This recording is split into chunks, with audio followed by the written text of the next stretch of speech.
A paz de Cristo, meus irmãos, tudo bem? Para você que está vendo essa mensagem, eu não sei o horário, boa noite, boa tarde, bom dia. É sempre bom falarmos da palavra de Deus. E eu queria pontuar algumas lições que eu vi aqui no capítulo 17 de Juízes. A partir do primeiro versículo, eu vou estar lendo aqui e depois falando algumas lições que acredito que esse texto pode trazer para edificar nossa vida. Diz assim o texto: havia um homem da região montanhosa de Efraim, cujo nome era Mica, o qual disse a sua mãe: os 1.600 ciclos de prata que te foram roubados, por cuja causa a senhora vive dizendo maldições, e de quem também me falaste, eis que esse dinheiro está comigo. Eu roubei. Então disse sua mãe: bendito o Senhor seja, meu filho. Assim restituiu os 1.100 ciclos de prata a sua mãe, que disse: de minha mão dedico este dinheiro ao Senhor para meu filho, para fazer uma imagem de escultura e uma fundição, de sorte que agora eu te devolvo. Porém, ele restituiu o dinheiro à sua mãe, que tomou 200 ciclos de prata e os deu ao ourives, o qual fez deles uma imagem de escultura e uma de fundição, e a imagem esteve em casa de Mica. E assim esse homem Mica veio ter uma casa, uma espécie de capela de deuses. Ele fez uma estola sacerdotal e ídolos do lar, e consagrou a um de seus filhos para que ele fosse por sacerdote. Naqueles dias não havia rei em Israel, cada qual fazia o que achava mais reto. Havia um moço de Belém de Judá, da tribo de Judá, que era levita e se demorava ali. Esse homem partiu da cidade de Belém de Judá para ficar onde melhor lhe parecesse, seguindo, pois, o seu caminho. Chegou à região montanhosa de Efraim até a casa de Mica e Perguntou-lhe Mica: de onde vem? Ele respondeu: sou levita de Belém de Judá e vou ficar onde melhor me parecer. Bom, esse texto aqui, ele fala de uma época muito difícil do povo de Israel, onde cada um fazia o que bem entendia. O livro dos Juízes ele é marcado por isso. Não havia rei, um governante, um rei que dominasse de forma como os outros reis de Israel. Então, caía e levantava-se um juiz como Sansão, como Débora, como Gideão. Então, essas são figuras que com o tempo foram se apagando. E o povo começou a não prestar contas mais a ninguém. E aí começa o perigo. E dentre esses vários personagens, dentro desse contexto do povo de Israel, onde cada um fazia o que queria, o que dava na telha, não havia um rei a quem prestar conta, nós encontramos a história desse homem, um homem chamado Mica, que era israelita, e ele resolveu, para conseguir a bênção de Deus, ele quis criar uma religião para si próprio. Olha que loucura isso! Ele quis criar uma religião para si próprio. Esse homem fez uma capela, colocou várias imagens de esculturas lá dentro. Só que ele queria também, dentre esses deuses, essas esculturas que ele tinha lá dentro, acrescentar o Deus de Israel como mais uma figura espiritual. E o que ele fez? Ele ungiu o próprio filho a sacerdote. Olha que loucura! Ele fez uma roupa sacerdotal e colocou no seu filho. E ele ouvia a mãe dizendo: maldito seja aquele que me roubou, maldito seja aquele que me roubou. E naquela época, gente, a maldição era uma coisa muito assim preocupante, porque as pessoas sabiam o poder que ela tinha. Isso é lá no Antigo Testamento. Então, a maldição sem causa não pega, mas a maldição com causa pega. Ele havia roubado da mãe, e a mãe vivia praguejando e dizendo: olha, maldito seja aquele que me roubou, maldito seja aquele que me roubou.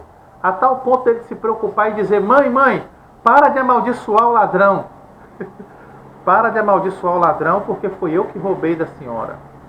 A mãe, em vez de dar um saculejo, em vez de corrigi-lo da forma como deveria, questioná-lo por que ele havia roubado e tudo mais, ela começa a dizer o contrário do que ela estava dizendo do ladrão. Bendito seja o meu filho, bendito seja o meu filho. Começou a abençoar o filho dela.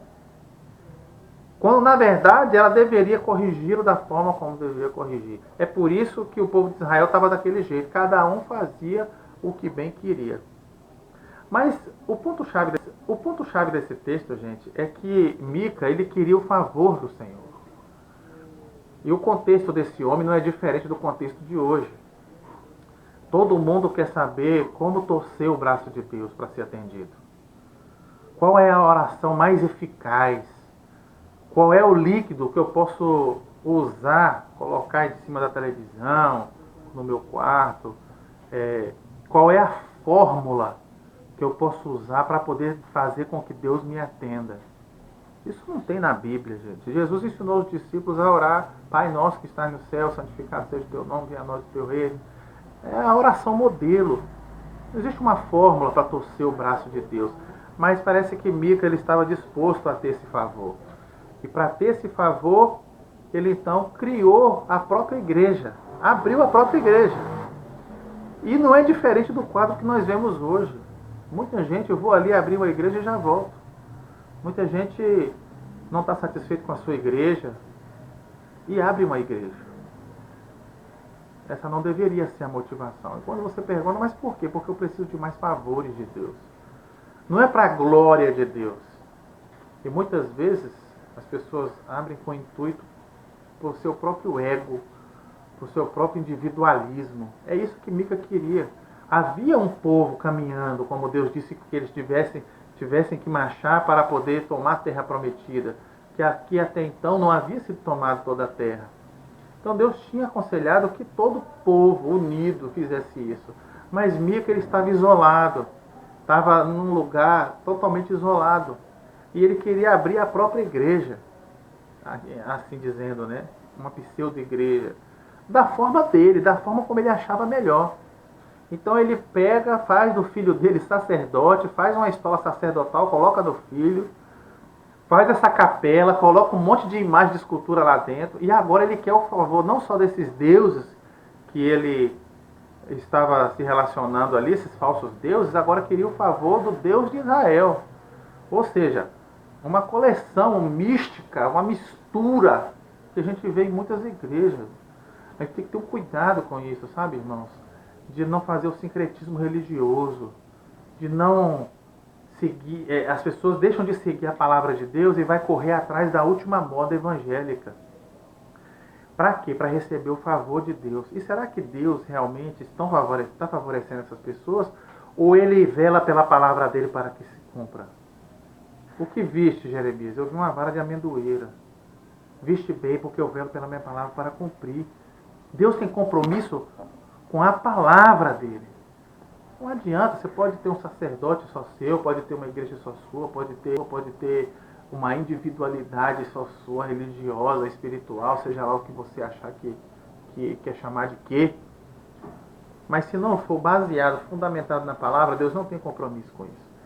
Então passou algum tempo, um sacerdote de Israel estava visitando aquela região, e Mica pergunta para ele: de onde você vem, quem você é? E ele diz: olha, eu sou o levita de Israel. Ah, você é levita? Seja o sacerdote para mim. Eu vou te dar um salário, eu vou te pagar um salário, e você vai me servir como sacerdote.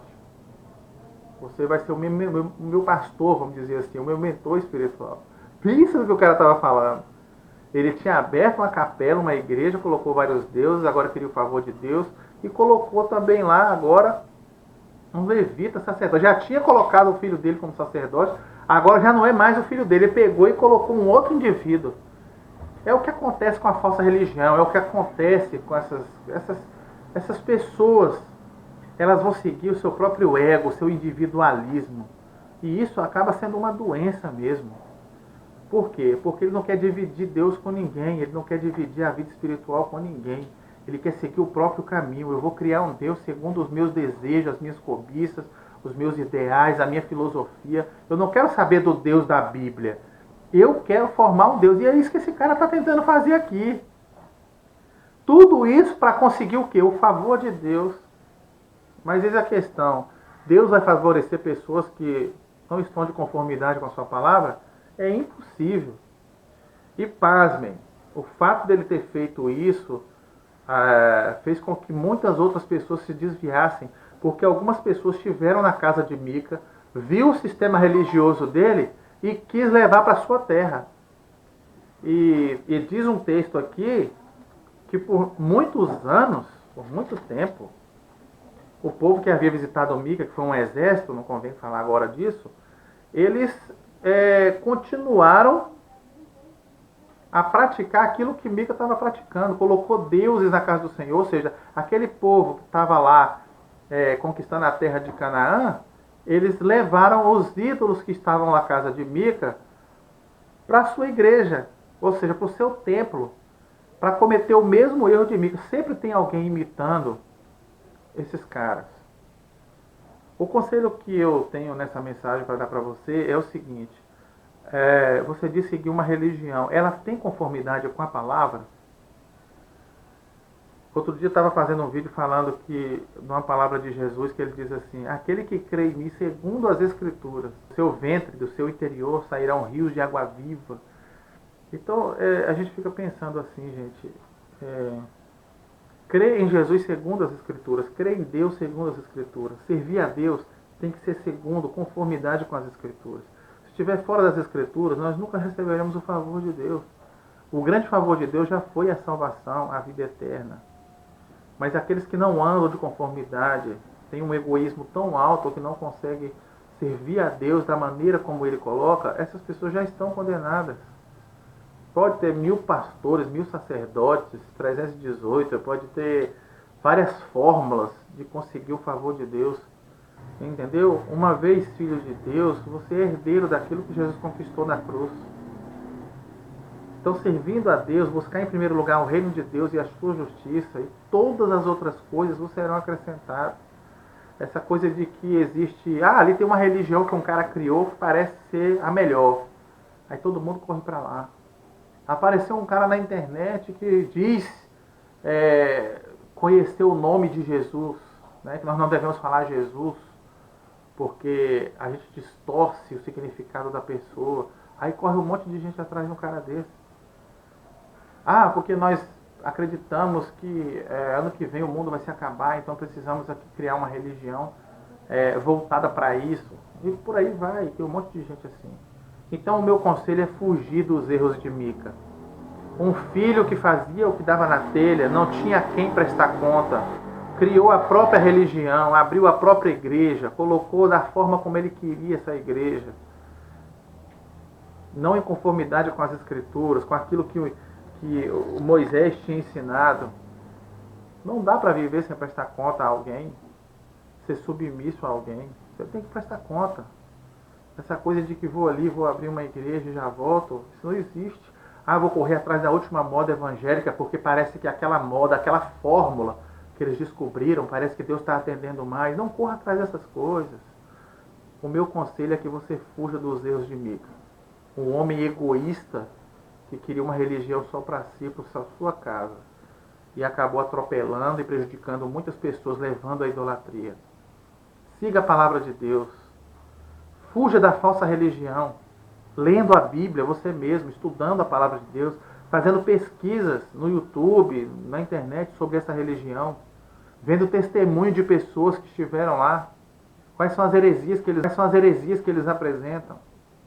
Fique com as Escrituras. Nós precisamos entender isso. A palavra de Deus é muito clara. A palavra de Deus não dá margem para a idolatria. Tudo que você não coloca Deus como primazia, como em primeiro lugar, você incorre na idolatria. Por isso que Mica cometeu um erro terrível, achando que poderia, na galeria dos seus deuses, das suas imagens de escultura, acrescentar o Deus de Israel. E o próprio Deus, creio eu, o entregou a essa ignorância. O próprio Deus o puniu por causa dessa tentativa de forjar deuses. Que não existe outros deuses, só existe um único e verdadeiro Deus. Um beijo no coração para você, espero que essa mensagem chegue até você. que você seja tocado por ela. Leia essa passagem, medite nela e veja as verdades que vão saltar do texto para a sua vida. Amém? Um forte abraço.